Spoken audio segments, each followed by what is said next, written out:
Mama. Telepon. Angkat ah. Halo, Ma.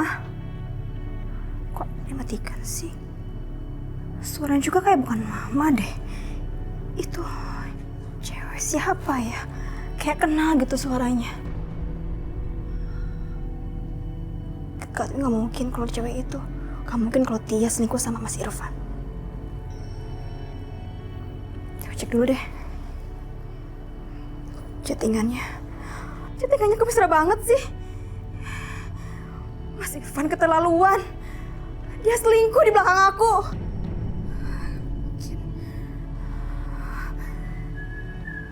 Handphoneku. Ngapain kamu cek-cek handphoneku? Jujur sama aku. Siapa wanita itu, Mas? Wanita mana? Itu yang chattingan sama kamu mesra-mesraan kayak gitu. Masalah gimana? Kamu nih Mas, jujur. Kamu simpen namanya itu Mama. Itu bukan seorang Mama, itu wanita lain, Mas. Siapa itu? Jujur sama aku. Udah bilangin ya, sekali lagi ku ingetin sama kamu. Jangan pernah cek handphoneku, ini privasiku, ya? Mas, kamu tuh suami aku tuh punya hak atas kamu. Ah, berisik! Pusing kepala gue sini.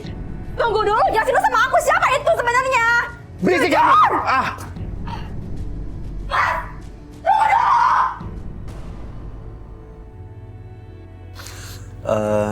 Sebelum ibu menikah sama suami ibu yang kedua ini, dia bagaimana sehari-harinya? Sehari-hari begitu biasa, dia cuma kan ngamen, dia ngontrak sendiri, saya juga kan janda. Artinya nggak kepikiran dia akan melakukan hal itu ya? Oke. Baik awalnya. Baik. Pak Ustadz, ada satu hal yang saya sempat menjadi pertanyaan dari saya adalah Ibu Retno memasukkan orang lain ke dalam rumahnya di sebuah rumah tangga yang dia bina. Ini udah berlainan jenis nih dengan suaminya. Yang kayak begini ini kalau dalam Islam bagaimana ya Pak Ustadz? Ini juga penting kita berhati-hati ya. Jadi berhati-hati suami istri kemudian ada orang lain yang bukan anggota mahram. Siapa itu anggota mahram? Anggota mahram itu artinya adalah kalau ibu berarti saudaranya ibu, adiknya ibu, keponakannya ini namanya adalah masih dalam keluarga besar. Itu penting sekali. Kenapa? Sebab nanti jadi kan di dalam Al-Quran kan jelaskan ada namanya aurat di dalam keluarga yang tidak boleh dilihat orang lain selain tadi mahram tadi itu. Yang pertama. Yang kedua, apalagi yang dimasukkan oleh ibu tadi, memang niatan ibu ini mulia sekali, menolong orang lain. Ini adalah salah satu bentuk empati dan simpati yang ini harus kita tumbuh kembangkan, tetapi harus ditempatkan pada tempat yang benar. Jadi karena apa? Kita punya suami. Jadi mungkin awalnya baik, tapi setan itu lama-kelamaan itu kan merusak pandangan kita. Terus akan ketika sedang ibu tidak ada, tinggal berdua, karena terus ada gesekan, bisikan tadi, daya kekuatan iman itu akan luntur, maka pada saat itulah kemudian celah masuk, apa yang terjadi tadi itu akhirnya, kemudian kejadian. Jadi awalnya tidak salah ibu, tetapi kemudian di dalam tadi ternyata temannya tadi yang dibilang tadi, menelikung dari belakang tadi itu kan inilah yang terjadi. Karena itulah pentingnya kehati-hatian. Makanya di dalam hadis Nabi itu kan dijelaskan la yakhluwannar rajulu bi imra'atin illa ma'adhi mahramin. Tidak dibolehkan orang berdua-duaan tanpa ada mahram yang mendampingi. Kenapa ada mahram mendampingi? Ada bertiga supaya tidak ada ruang bisikan dari luar masuk kemudian akhirnya mengganggu daya nalar seseorang, imannya rontok, akhirnya yang terjadilah tadi. Yang kedua ada hal penting Mas Farid, saya kira yang baru menjadi pelajaran kita semua, bahwa tadi ibu sebenarnya tidak salah ketika ada telepon berdering itu sudah biasa. Karena itulah pentingnya trust, bangunan kepercayaan. Jadi ketika orang sudah angkaf tuka wazawaz tuka, saya nikahkan orang tua dari pihak perempuan, kemudian qabil tu nikah wa tazwija bimaril mat, saya terima nikah dan kawinnya dengan mas, kan itu artinya adalah transaksi apa? Berumah tangga itu adalah ibadah, beribadah. Karena beribadah apa? Seluruh aktivitas di rumah tangga itu harus dalam ridho Allah.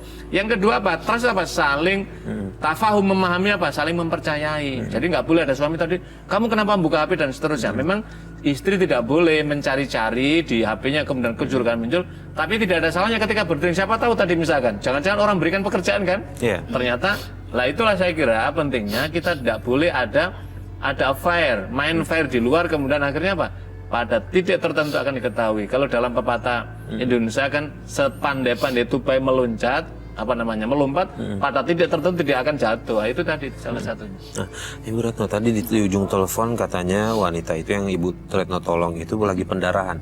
Mohon maaf, udah sejauh mana Perselingkuhan mereka berdua. Saya mendengar bahwa dia tuh katanya dikontrakin. Anak saya yang bilang pada saat itu, anak saya kan masih SMK, sama SMP. Ini anak yang dari pertama, suami yang pertama. Yang pertama sama yang kedua kan Sama yang saya kedua. ikut. Yang kedua ini anak baru SMP waktu itu kan. Kan ada telepon rumah, udah masih ada ya. Diterima, ditelepon, papa mana gitu kan. Terus dia tahu kalau itu Mbak Eti manggilnya ya.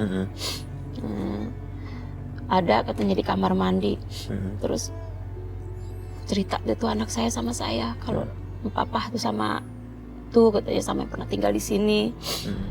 Hidup satu rumah tapi belum menikah. Oke, kemudian setelah tahu Bu Retno suami ibu selingkuh, nah ibu berapa lama bertahan lagi dengan suami kedua ini? 1 tahun, itu 14 tahun, tapi setahun dia selingkuh 1 tahun, saya pergi dari rumah, saya ngekos sendiri. Ngekos sendiri. Anak-anak saya tinggal sementara, saya bilang mama mau menenangin dulu. Anak-anak ditinggal Ditinggal sama sama siapa? bapaknya. Sama bapak. Terus akhirnya anak-anak nggak mau tinggal sama bapaknya, ikut sama saya. Itu Mas, abis dia bilang sama bapak juga nggak tenang, makan cuma mie terus setiap hari, nggak pernah dimasakin. Saya kan nggak tega sama anak saya bawa semua, saya ngontrak. Akhirnya saya minta cerai. Ya. Perselisihan antara orang tua pasti yang selalu menjadi korban anak. Iya Mas Farid. Iya. Jadi makanya kenapa Al-Quran dan hadis Nabi itu melarang keras terjadinya perceraian. Kalau perceraian pasti akan menyisakan permusuhan. Kalau tidak saling merelakan, permusuhan antara laki suami dan mantan istrinya, istri dengan mantan suami. Yang kedua, kalau punya anak, pasti korban yang terberat itu adalah anaknya. Pertama apa? Anak akan kehilangan figur teladan. Teladan siapa ini? Tidak ada. Yang kedua adalah anak akan mengalami apa ya namanya guncangan kejiwaan psikis mereka kan karena menyaksikan ada ini. Yang ketiga adalah anak akan melahirkan minder di depan teman-temannya.